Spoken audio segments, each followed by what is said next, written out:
I've been camping dozens of times in my life. I was a Boy Scout for several years, but my friends and I all quit to go camping on our own without the weird scoutmasters and annoying little kids. Fall was always our favorite time of the year for the weather. We had a pretty good system together, and were quite experienced. Unfortunately, as we got older, life got in the way of things, and we had fewer and fewer opportunities to go camping. Eventually, we stopped altogether. One day, I decided to go camping by myself. I already had everything I needed and all the know-how. I packed up my car on a weekend in November and drove to one of my go-to spots. I didn't bother making a reservation for a campsite because they were rarely ever patrolled. I set up my tent and got a fire going under a light drizzle of rain, so I also put up a slanted tarp over the pit. After I made myself a quick sandwich, the rain went away completely, so I explored the area around the site. In the past, it was common for at least one site to be occupied by another camper, but they were always far enough away that it didn't matter. However, I was completely alone. I found it to be cool, but also disturbing. I had never gone camping alone before, and to not even have any neighbors was even weirder, but I went about my business. I sat around the fire, listening to the sounds of the forest and enjoying the view of the colorful leaves, eating a bunch of food and sharpening sticks into spears. I ended up getting bored and tried to make my way into the woods as far as I could without getting lost. I was hoping to find something cool like a stream or a waterfall or a big rock, but I didn't have any luck. By the evening, I decided that camping alone sucked. I started wishing that I had managed to get at least one of my old friends to come with me.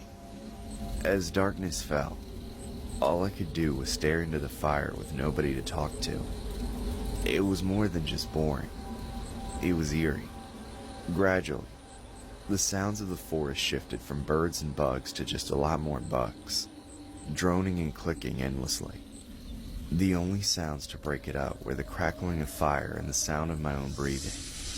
Then I heard something else, something strange. There was a weird, quiet hissing somewhere. It was like a distant whisper. I thought at first that there was a burning log hissing, but I turned all the logs around and the sound persisted. I looked around, but it was too dark to see. My ears, however, picked up one detail.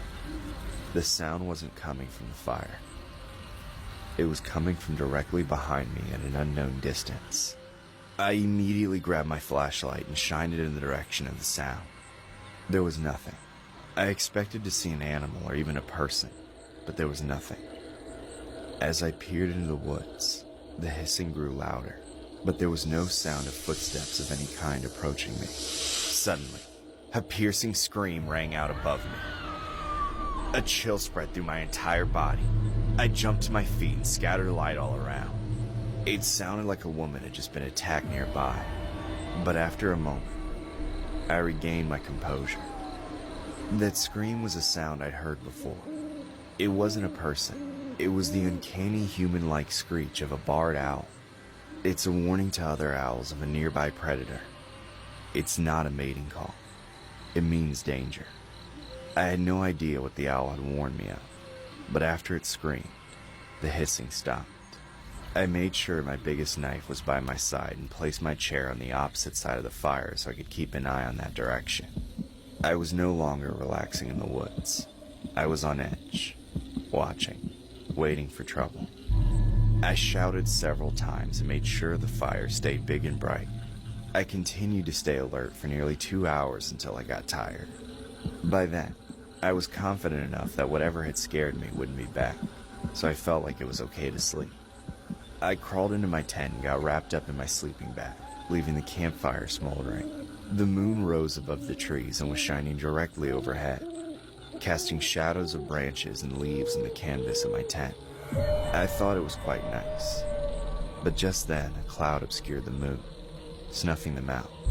I imagined the shadows as I closed my eyes and tried to sleep. A minute later, the hissing sound returned. My eyes shot open, but I remained perfectly still.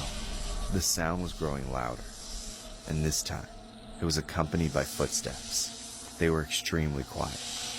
I couldn't tell what it was, but it was getting closer. I carefully and silently emerged from my sleeping bag and positioned myself at the entrance to my tent, ready to pop out at whatever it was. Soon, it sounded like it was right outside.